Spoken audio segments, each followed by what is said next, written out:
नमस्कार, मी डॉक्टर पंढरी इंगळे. आज या ठिकाणी मागच्या महिन्यामध्ये गोंदिया जिल्ह्यातील मोरगाव अर्जुनी या ठिकाणून बाबा आले होते. ज्यावेळेस आले होते त्यावेळेस त्यांच्या हातात काठी होती आणि त्यांना एका साईडला थर्ड स्टेजचा इव्हेंट डिटेक्ट झाला होता आणि त्यांचा मुलगा त्यांना घेऊन आला. पूर्ण प्रॉपर 7 दिवस त्या ठिकाणी ट्रीटमेंट केली आणि 7 दिवसात ट्रीटमेंट केल्यानंतर अतिशय तेव्हा सगळा आराम पडला. त्यानंतर बाबा घरी गेले, ज्या गोष्टी सांगितल्या सगळ्या फॉलो केल्या आणि आज एका महिन्यानंतर परत ते आपल्या फॉलोअप साठी आले. आज पूर्ण फॉलोअप घेतला. आज पुन्हा एक टाइमची न्यूरोथेरपी सुद्धा घेतली आणि अतिशय या एका महिन्यामध्ये खूप चांगला आराम त्या ठिकाणी पडला. बाबाचं जर वय विचार केला आपण, वय किती बाबा तुमचं? 71, म्हणजे 71 वर्ष वय आहे आणि या वयात इव्हेंट झाला तो होईल असताना सुद्धा आपण त्यांना चांगलं या ठिकाणी केलं. ते स्वतः चालू राहिले. बाबा, आमच्या प्रेक्षकांना नाव सांगा तुमचं. काय आहे तुमचं नाव? सांगा नाव. नीलकंठ शंकरजी पुस्तोळे, गाव राहणार चापटे, तालुका अर्जुनी, मोरगाव, जिल्हा गोंदिया. बर, काय त्रास सुरू झाला तुम्हाला अचानक तेव्हा? मला हे कमरामध्ये बाल जो आहे याच्यात त्रास झाला. बर, मग तुम्ही MRI केलं?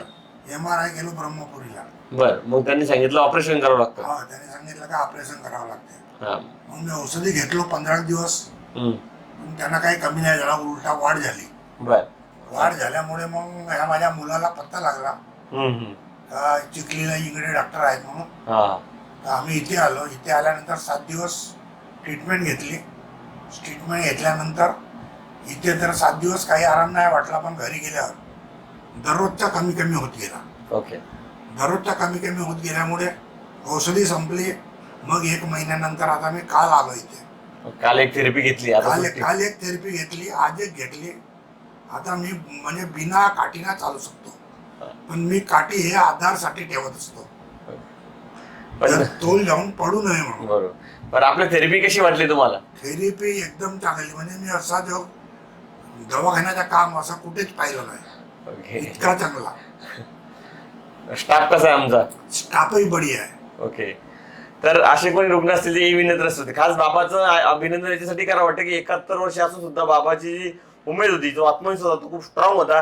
बाबानं स्वतः आम्हाला खूप कॉपरेट केलं, कारण की एवढ्या वयामध्ये थेरपी करताना कधी कधी त्रास होतो, तरी ते बाबांनी सहन पण केलं आणि थेरपी पण व्यवस्थित करू दिली आणि आपण सांगितल्याप्रमाणे व्यायाम वगैरे सुद्धा त्यांनी सगळे फॉलो केले. आणि आज तुमच्या समोर रिझल्ट आहे की एका महिन्यात त्यांना खूप त्रास हा अत्यंत कमी झाला. म्हणजे ते मांडी मारतात, फिरतात वगैरे, सगळ्या गोष्टी त्यांच्या वापस आल्या.